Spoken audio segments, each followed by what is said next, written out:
Saudara dan saudariku yang terkasih di dalam Tuhan kita Yesus Kristus, menyangkal diri dan memikul salib kita sendiri adalah syarat mutlak untuk mengikuti Yesus.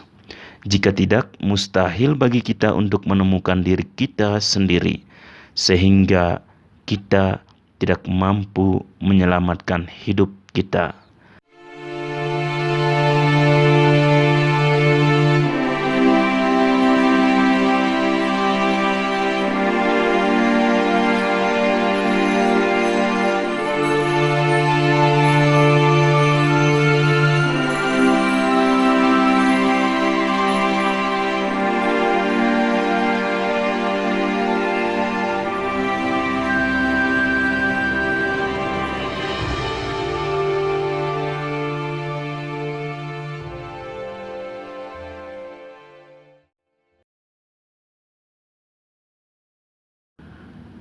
Selamat pagi saudara dan saudariku yang terkasih di dalam Tuhan kita Yesus Kristus.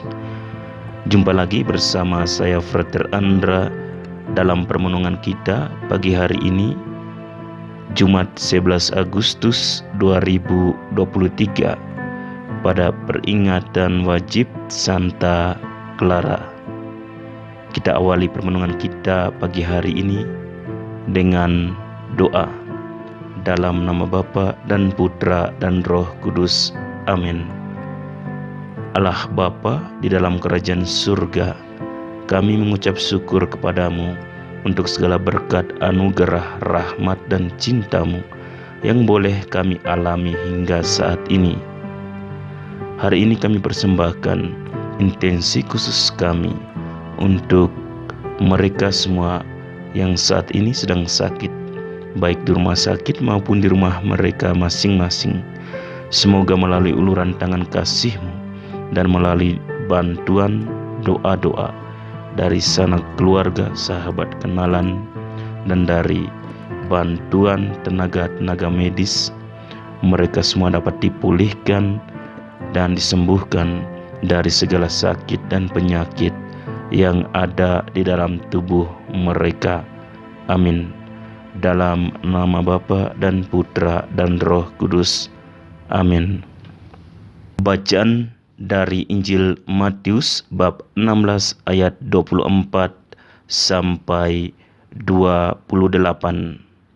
Lalu Yesus berkata kepada murid-murid-Nya, "Setiap orang yang mau mengikuti aku, ia harus menyangkal dirinya, memikul salibnya, dan mengikuti aku.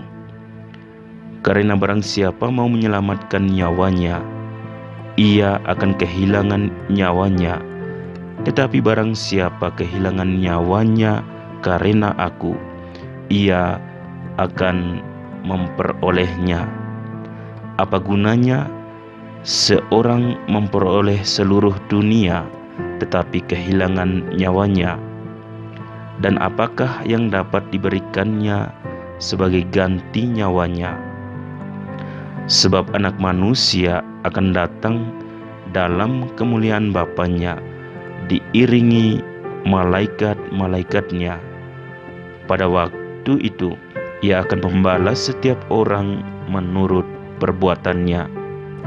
Aku berkata kepadamu, sesungguhnya di antara orang yang hadir di sini, ada yang tidak akan mati sebelum mereka melihat Anak Manusia datang sebagai Raja dalam kerajaan-Nya." Demikianlah Injil Tuhan. Terpujilah Kristus. Saudara dan saudariku yang terkasih di dalam Tuhan kita Yesus Kristus.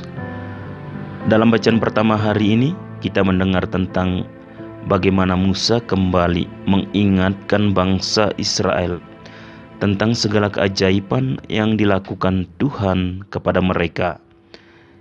Ini adalah pesan kenangan dan merupakan ringkasan dari sejarah bangsa Israel, atau kita bisa menyebutnya sebagai kesadaran kembali akan pemberian Tuhan, yang dengannya Tuhan telah membuktikan cintanya tentang bagaimana Dia hadir setiap saat. Tuhan telah bertindak seperti seorang ayah bagi mereka. Dia mendidik dengan kata-katanya.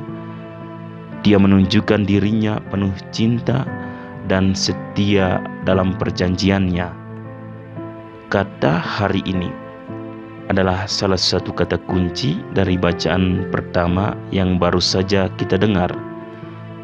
Itu adalah undangan yang harus kita perbarui untuk hidup setiap hari secara penuh, secara total. Masa lalu tidak lagi di tangan kita. Begitupun juga kita belum memiliki masa depan. Tetapi hari ini ada di tangan saya, ada di tangan kita semua untuk membangunnya sesuai dengan kehendak Tuhan yang adalah sumber kebahagiaan kita semua. Saudara dan saudariku yang terkasih di dalam Tuhan kita Yesus Kristus, Tuhan memiliki cara yang unik untuk mendekati kita. Dia bertindak, Dia memberi kita kehidupan, Dia menciptakan kita menurut gambar dan rupanya. Dia menempatkan seluruh ciptaan untuk melayani kita. Dia juga membawa orang-orang Yahudi keluar dari Mesir.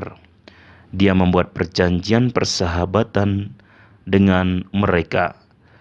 Setelah melakukan pekerjaan-pekerjaan besar untuk kebaikan kita, setelah menunjukkan kepada kita bahwa Dia mencintai kita, Dia berbicara kepada kita, Dia mengajari kita jalan yang harus kita ikuti untuk menjadi bahagia.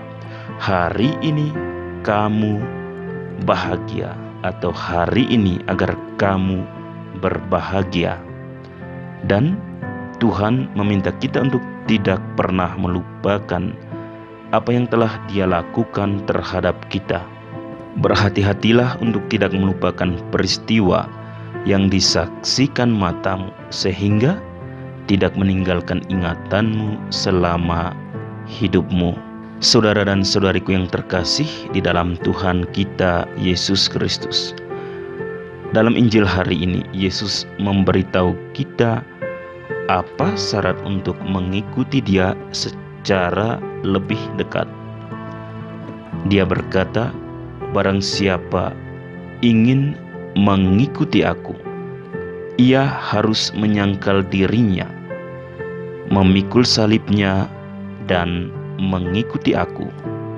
Kita tahu bahwa para murid telah meninggalkan segalanya untuk mengikuti Dia. Tetapi Yesus dalam tanda kutip sepertinya tidak puas terhadap kelekatan kepada hal-hal materi di dalam kehidupan kita untuk mengikuti Dia. Yesus menginginkan kesanggupan kita. Yesus menginginkan kesanggupan diri kita sehingga Dia dapat menjadi pusat kehidupan kita. Tuntutan untuk menyangkal diri dan memikul salib tidak mudah dipahami dan dijalani. Tetapi tanpa persyaratan ini tidak akan ada kehidupan Kristiani yang sejati.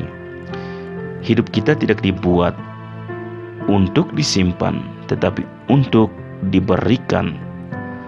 Mencintai bukanlah merasakan suatu gairah, bukan ingin memiliki yang lain, melainkan melupakan diri sendiri untuk memberikan diri kepada orang lain.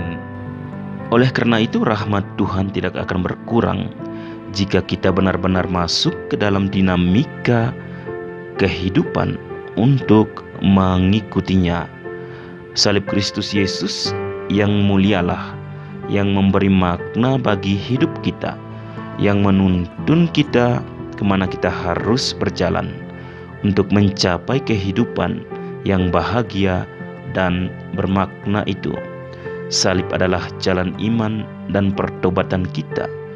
yang menuntun kita menuju ke kehidupan yang kekal. Kita tahu betul bahwa kita tidak memikul salib sendirian. Yesus membantu kita, berbagi dengan kita jalan penderitaan yang sama. Yesus dengan secara sukarela menerima kematiannya di kayu salib, secara sukarela memikul salib kita, salib semua umat manusia, dan yang menjadi sumber keselamatan bagi kita semua. Kita mengikuti Kristus dari cinta, dan itu mulai dari cinta, dari mana kita akan memahami pengorbanan dan penyangkalan diri. Siapapun yang ingin menyelamatkan nyawanya atau hidupnya, ia akan kehilangannya. Tetapi siapapun yang kehilangan nyawanya untuk aku, ia akan menemukannya. Saudara dan saudariku yang terkasih di dalam Tuhan kita Yesus Kristus, menyangkal diri dan memikul salib kita sendiri adalah syarat mutlak untuk mengikuti Yesus. Jika tidak, mustahil bagi kita untuk menemukan diri kita sendiri, sehingga kita tidak mampu menyelamatkan hidup kita. Tuhan memberkati kita semua. Amin. Marilah berdoa. Bapa yang kudus, Yesus telah bersabda kepada kami, "Tuaian memang banyak, tetapi pekerja sedikit. Karena itu mintalah kepada Tuhan yang empunya tuaian, supaya ia mengirimkan pekerja-pekerja untuk tuaian itu. Oleh karena itu, kami berdoa kepadamu dengan keyakinan sesuai dengan harapan hatinya. Bantulah semua orang Kristiani agar dengan serius bertanggung jawab sebagai warga kerajaan Allah dan sebagai batu penjuru yang hidup bagi gereja. Pilihlah dari antara umatmu pekerja-pekerja kerasulan, imam, diakon, biarawan-biarawati, dan rasul-rasul awam, sehingga kabar sukacita dimaklumkan kepada semua bangsa, dan belas kasih-Mu diketahui oleh semua saudara dan saudari kami. Amin. Maria Ratu para Rasul, doakanlah kami. Para Rasul Kudus, doakanlah kami. Santo Fransiskus dari Assisi, doakanlah kami. Padre Eusebio Menar y Señor Hector Duran, jadilah perantara bagi kami. Amin. Dalam nama Bapa dan Putra dan Roh Kudus. Amin.